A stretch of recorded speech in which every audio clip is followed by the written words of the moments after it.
All right, welcome back to the Bearded Garage on part 2 of this series here. So everything on the bench is what we're going to be working on. It is a rebuild of the steering rack from this girl right here. So what I'm getting started with, you notice I covered the table in paper, not just because it's leaking oil, because I actually don't care about that. It's actually so that when I take the parts out, I can actually outline them on the table on where they go back in. At least that's my goal. We got the trusty Bentley manual. I'm always taking notes on something I pull apart or something I find in here. I found this, I don't even remember where, but it kind of walks through some details on how to do it. The manual doesn't talk much about taking the steering rack apart, so that's kind of a pain. And then kind of a supplement to the Bentley, I actually found replacing the steering rack on a 993. You know, it talks about there's different places you can send it and get it rebuilt. So I don't know, this is what I'm going to use in order to do the job. I went and ordered a kit. It looks like I got a seal kit here. You can't get that from Porsche. It's an aftermarket, but it looks like it's going to work. Tie rod ends, I wanted new bolts for that. These are the steering, the rubber steering boots that were all ripped, and these are the foam, not foam, rubber that held the steering rack in. So there's brackets that hold the steering rack together if you saw the previous video. And then of course steering fluid. Got all this from Pelican, maybe $100 for this and another $150 for that. So we're in for about $250 to give this a shot. If it works, which I kind of suspect it will, if it works, then either A, I've taught people how to do it, or B, maybe I'll start rebuilding steering racks, and we'll see how that goes. So I wouldn't mind actually doing something like that. Maybe sometimes I can actually pay for this damn thing or for these damn cars. So, all right, stay tuned. We're going to film it, see how to take this thing apart, and hopefully fix it up. We're going to try a new camera angle here, so maybe I have the use of both hands. I put this rag down because, as you can probably see, there's a couple of holes that still have some weeping of steering fluid. First thing I'm gonna do is take this out. We should find a couple of pieces inside of here, springs and whatnot, but we wanna make sure we put this back together. So it is flush. What I'm gonna do is actually draw with a Sharpie where this line is. So hopefully it'll come back to the same spot when we put it back together. I found that this is a 17 mil socket, so we'll just try unscrewing this and see what she says. Hopefully this will work.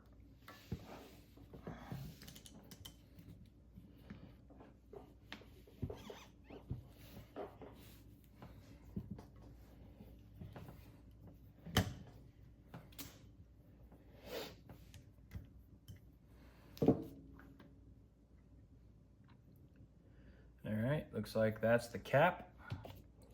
And then we have a spring. Looks like there's an O-ring in here, so we'll pop the O-ring. So we'll grab a pry tool here. There is an O-ring. It looks pretty clean. I like it.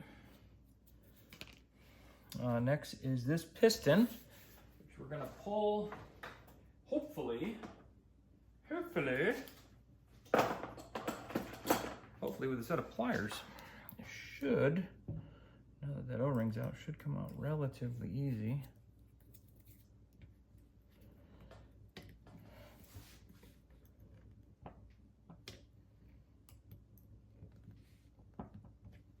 Oh, well, maybe not, we'll have to figure it out.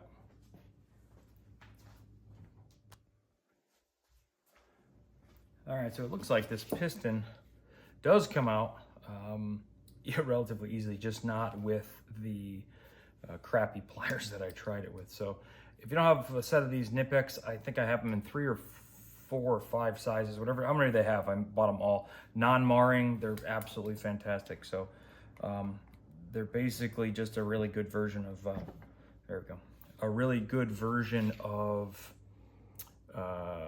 channel locks. All right, so looks like we got our piston out, another O-ring here. So we're gonna set that down.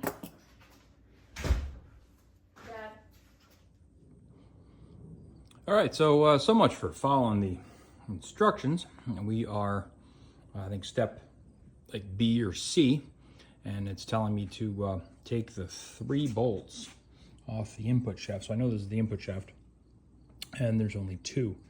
And in all the pictures that they show, you should be able to take off the 3 without having to take off the oil line or the lines, the steering power steering lines. So I can't do that because this is connected. So looks like I have a different unit. So I'm still going to disassemble it. I took my favorite can of Croil here, penetrating fluid, and I put it here and here, as well as here and here. I'm just going to take off these steering lines so they're out of the way. And then I will, looks like these are Allen keys. I'm going to bet they're the same size we used on the car. Let me guess, 6 mil. Hold on, let me see. Yeah, it's a 6 mil. So I'll take those off. Take this off first. It's just a rubber gasket here. I don't know what the hell it's for. So pop this off and start disassembling so I can get to the input shaft, so I can get to the seals in there. So looks like this is not going to be the easiest, but hey, we'll keep going. I took a 12 mil socket and I pulled both of the steering lines, or power steering lines, off. And then I undid the 6 mil Allen key. This was not, it wasn't stubborn, but I just tapped it a little bit here and a little bit here, and then it kind of broke free. So now I'm gonna pull it and let you see what I see. Ooh, baby. Okay, so that is the inside of the input shaft of power steering pump. All right, so that's what we got so far. We're gonna keep going and maybe we can figure this whole thing out. All right, so the next thing I did, you can see there's a couple extra parts on the counter here. So this is an O-ring. This O-ring was actually sitting down in there. So I'm gonna set that down. And then there's actually this spring clip. So this spring clip was actually in the end here. There is literally no easy way to get that out. And everything I've read is that's the biggest pain in the ass to get out. What I wound up doing is, so the spring clip was in there, right, over the shaft, down in there. There's a slot here that you can get behind the spring clip and then pry it just a little tiny bit. So I got a long, thin screwdriver, pried it just a little bit, and then hooked another underneath here and popped it out. Did it take me 45 minutes and required the help of another person? Absolutely. This tool was not strong enough to hook anything because it basically just bent. So you really need to get in there and really start wonking on it to get it out. So it's a real pain in the butt. Next is we're going to take this shaft out. Whoa, input shaft. All right, so input shaft on the counter. Should come out, just twist a little bit. These twisted gears here ride on, I don't know if you can see, ride on the splined shaft that is here. So now I am expecting to be able to pull this shaft out the end. So I'm going to give that a shot and see if she comes. I'm not sure if it will, but we'll give it a shot. I think I'm finally getting to the end of this. Well, at least end of the disassembly. So I was able to pull this. You're going to laugh. All I did was pull it and did one of these and it wiggled right out. So here is, the whole shaft. All right, there we go. So it looks like I have, if I take these tools out of the way, this is everything needed to take this apart. We're gonna move this on the other side so it doesn't fall. Looks like that's everything. Yeehaw, baby. Now let's see if we can put this back together. So this looks like a little bit of a mess, but what I did is I got this kit. This is the steering rack kit from KLA Industries. I think KLAindustries.net. And these are all the the seals that this contains, and I think it's actually relatively straightforward. Other than the fact that I've got a couple things I need to clean up that had some rust on the outside there and a little bit of polishing here. I'll polish these up and then replace them all. I'll walk you through how to do each of them, at least how I think they need to be done.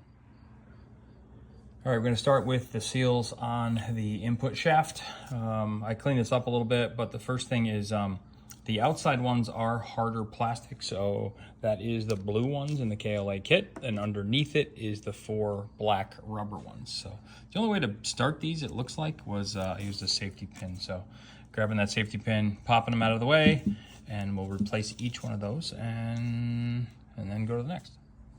All right, input shaft done. Old and new. New is blue, it's pretty. All right, we're going to do the seals on the main shaft. So we're going to take this piece off, and it's got an O-ring here, and then it's got 2 or 3 seals. I think 3 in here, and then another one here. All right, the seals that go back in here, looks like the brown one underneath, and then the green hard one on top. Those seem to be the same, right size. All right, the main shaft, we have the 2 seals back on. This steel retainer, which was on here, on the shaft. We just pulled the old O-ring off. It's one of the small black plastic ones that goes here. And then we found an 18 mil Pittsburgh socket, seems to fit perfect. What we're gonna do now is there's 3 pieces in here, and it looks like they go, it's gonna go this on top, this it'll go like this, and that's sitting in there like this. So from the back, we're gonna push it out. We're gonna push it out like that, and we'll push those out and then we'll press them back in. You ready? All right, the next assembly here, gonna put this new rubber O-ring on. That'll go back on like this. And then next we have to put in this plastic piece, and just slowly slide that in from the top, and as well as one of these. And be careful when you use these. There's actually 2 sizes. The 2 that are exactly the same size are actually smaller than the big one. You can only tell that these are exactly the same.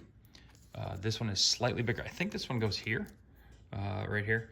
So take one of the smaller of the 2, set it here, and then I find with a 24 mil socket, it's just perfect to push it in.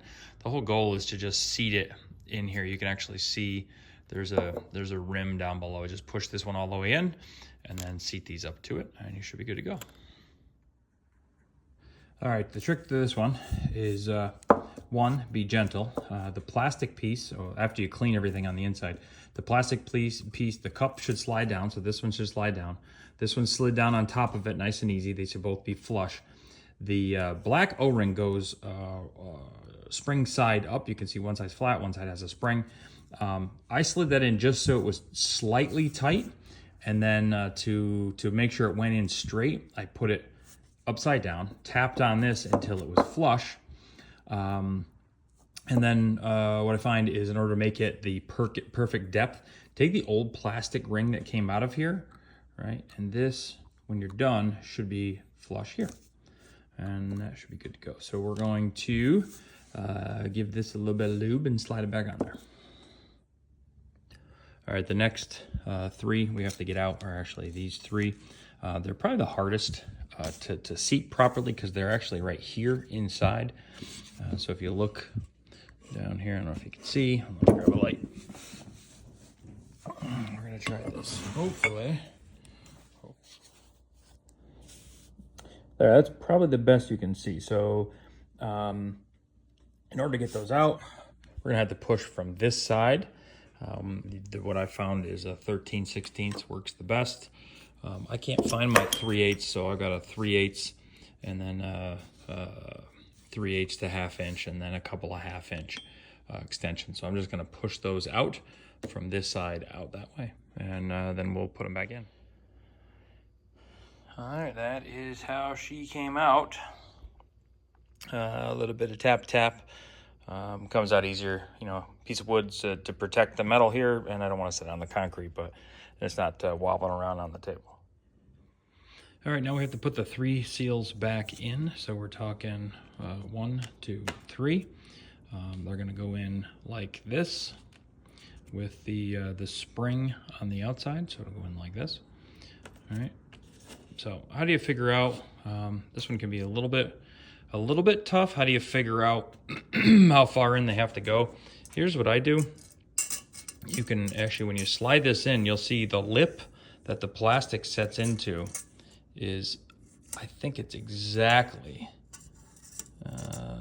it's right, you can catch it occasionally, right there.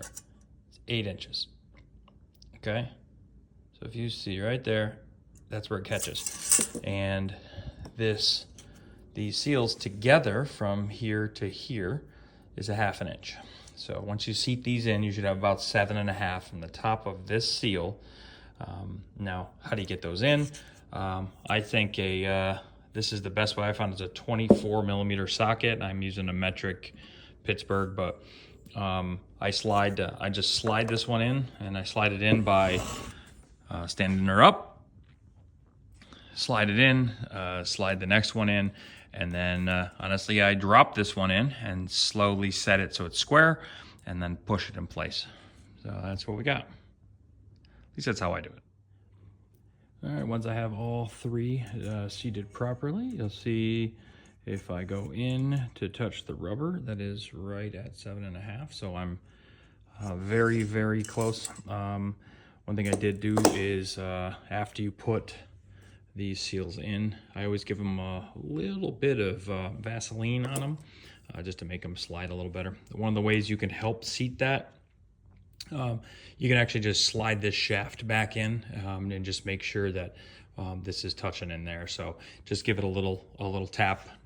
Don't tap it, but just slide it in. You'll feel it seat. So next is we move on to this piece. There's actually 2 pieces here. I'm not sure if you can see inside. There's a light inside here. You can see. Looks like there's a roller bearing and another one of these seals. So we're only down to 5 left, so should be coming up on the last steps here. All right, back down on the floor on a piece of wood, tapping this with a 15 mil socket. I was able to produce, there's a roller bearing here, just don't mess that up. But my seal's also falling apart here, so we're gonna clean these off and put them all back together. All right, we are going to put this back together. When you're putting this back together, so this guy goes in first, it's going to be spring down this time. And the reason that is if you remember the shaft that goes in here, you're gonna have this sealing up against, I believe, this lip right here. So you want this to seal like that. So in here, spring down, drop it in, push it in place, and then behind that will be a bearing. This bearing here will actually have writing on one side. It actually says Germany 308365, Torrington. The letters, or at least the writing, came in like that. All right, so letters facing the bearing, or I'm sorry, letters facing this gasket. And that is what she looks like all back together. You can see there's no gaps. All right, and put a little bit of petroleum jelly in there. All right, here's the last one we need to replace here. That's one of the 4 remaining. So we're just gonna pop this one out and slide it back in. I don't know what size it is. It looks bigger than the 18 or maybe the 24. So that's what I'm guessing. All right, this was probably the hardest out of all the seals I had to get out. Also because I just couldn't push at it from the back and you had to kind of pop it out without scarring or scraping up anything. Unfortunately, these are, the old ones are so old that they're just deteriorating. So I'm guessing that's why everything's leaking here. So once you're done, lube it up, and I think that's just about it. The last 3 pieces we have, we've got 3 seals left. The big one, I believe, goes here when you assemble that back together. And then these two, one of them goes here. That's in the assembly, right? So we'll get rid of that. And this last one goes on here. So we'll just replace that one, and we should be ready to start reassembly. All right, all I've done is I slid this shaft in, gave it a little bit of Vaseline here, a little bit of Vaseline on the input shaft spline. The only thing you missed is when I slid it in, you can tell it's airtight. You get there, but it goes in. Same with this, it made a sound, but it all slid in very, very simply. I'm gonna slide these pieces over top. What am I gonna do?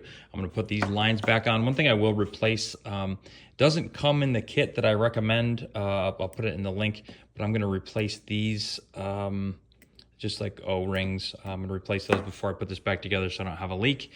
And what else? And then once I get the cap on, I'll show you how I put the rest of this this back together. And I think we're gonna have to put that stupid ring back in here too. See if we can figure out how to do that. All right, just for reference, since I didn't get these, it looks like in the, I think this is, maybe these are plumbing O-rings. I don't know where I got this, but it looks like it's a number 5. Does it tell me a number 5 O-ring, OD 3/8, ID 1/4, wall 1/16. They seem to match. I will tell you though that definitely replace them, because I mean they're just crunchy and they break right apart. So they're real dry rot. So I'll clean up all these, clean up both of these, replace both of them, and start sliding this back together. All right, I cleaned up the lines, cleaned up the threads, and torqued them down to 20 foot-pounds as specified by the Bentley manual. I've also screwed them together here, and it looks like everything, I can still turn the input shaft, and the entire shaft still goes back and forth. Next on the agenda is putting this back in. That spring clip was probably the biggest pain out of the entire job so far. We'll see how that goes, and I'll let you know. All right, that spring clip was a pain in the butt going back in, but I think the key was that this was not slid in all the way, so you might have to push in a little bit, and I found out that once I did, it actually opened the ring, opened up the groove that snap ring would fit into. So now to assemble the last couple of pieces. One thing I noticed before, when we talked, a lot of the videos that I've seen says that you really need to pay attention to make sure your steering wheel is going to be straight when you're done. However, I'm noticing underneath here, I'm going to show you, in this hole here, there was a plastic cap that went into this hole. But if you see, there's actually a spot that you can, I think it's the center point, like it's a marked point here that you can see through here. So my suspicion is once we put this back in the car, we're gonna have to slide it over and slide it back in order to get it through and make it fit. Once we get it through, I'm gonna adjust it till I see the dot in the window, and I'll show you when I do that. So just to give you an idea, now that it's on the table, you can see that. So I'll put the last pieces in and show you what I got. All right, and we're gonna install the last couple of pieces here. So I got this guy. You'll find that as it slides in, it looks like it's in. However, you gotta push it down, which will expose a groove. That groove is where this O-ring goes.